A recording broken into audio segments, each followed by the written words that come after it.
প্রকৃত জ্ঞান বা বিদ্যা কি? আমাদের সমাজে ডিগ্রি বা সার্টিফিকেটই সাধারণত বিদ্যা বলে গণ্য করা হয়, কিন্তু শাস্ত্রীয় বিচারে বিদ্যার সংজ্ঞা আরও অনেক গভীর। শ্রী চৈতন্য মহাপ্রভু একবার রামানন্দ রায়কে প্রশ্ন করেছিলেন, কোন বিদ্যা বিদ্যা মধ্যে সার? রামানন্দ রায় উত্তরে বলেছিলেন, কৃষ্ণ ভক্তি বিনা বিদ্যা নাহি আর। অর্থাৎ কৃষ্ণ ভক্তি হল সমস্ত বিদ্যার সার। শ্রীল প্রভুপাদ এই বিদ্যাকে 4টি স্তরে ব্যাখ্যা করেছেন। 1 নম্বর হল জড়বিদ্যা। এটি বিদ্যার প্রাথমিক স্তর।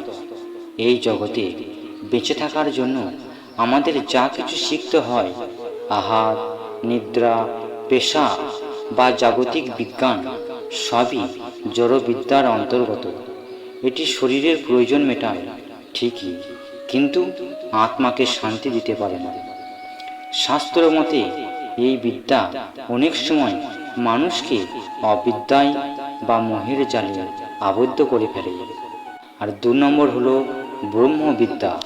যখন মানুষ বুঝতে পারে সে এই জড় শরীর নয়, বরং এক চিন্ময় আত্মা, তখন শুরু হয় ব্রহ্মবিদ্যা। এর মূল মন্ত্র হল অহং ব্রহ্মাস্মি। এই জ্ঞানের মাধ্যমে মানুষ জড়জগতের দুঃখ কষ্টের ঊর্ধ্বে ওঠার চেষ্টা করে এবং মুক্তি লাভের পথ খোঁজে। আর 3 নম্বর হল বিষ্ণু ভক্তি। ব্রহ্মবিদ্যার পরবর্তী ধাপ হল পরমেশ্বর ভগবান বিষ্ণুর ভজনা করা। এখানে ভক্ত ভগবানকে তার অসীম ঐশ্বর্য ও মহিমার কারণে শ্রদ্ধা করেন। বিষ্ণু ভক্তির মাধ্যমে জীব বৈকুণ্ঠ লোকে বা চিন্ময় জগতে প্রবেশের অধিকার লাভ করে।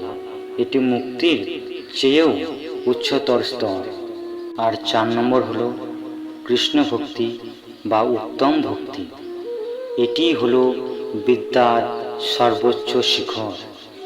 এখানে কোনো জাগতিক কামনা বাসনা নেই, এমনকি মুক্তির বাসনাও নেই।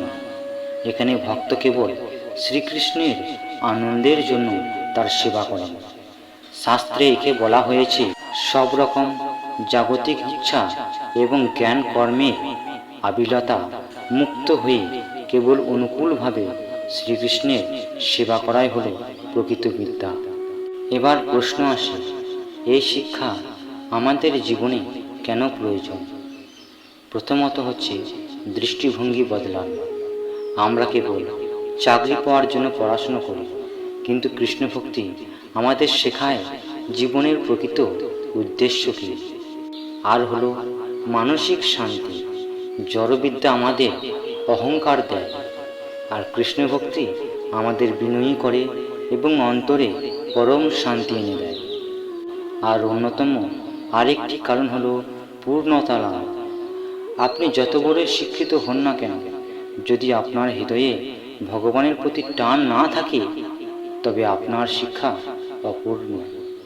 যদি ভিডিওটি আপনার ভালো লাগে তাহলে অবশ্যই লাইক করুন এবং অন্যদের সঙ্গেও শেয়ার করুন। আর এমন ধরনের আরও ভক্তিমূলক ভিডিও দেখার জন্য এই চ্যানেলটিকে সাবস্ক্রাইব করে রাখুন। হরে কৃষ্ণ।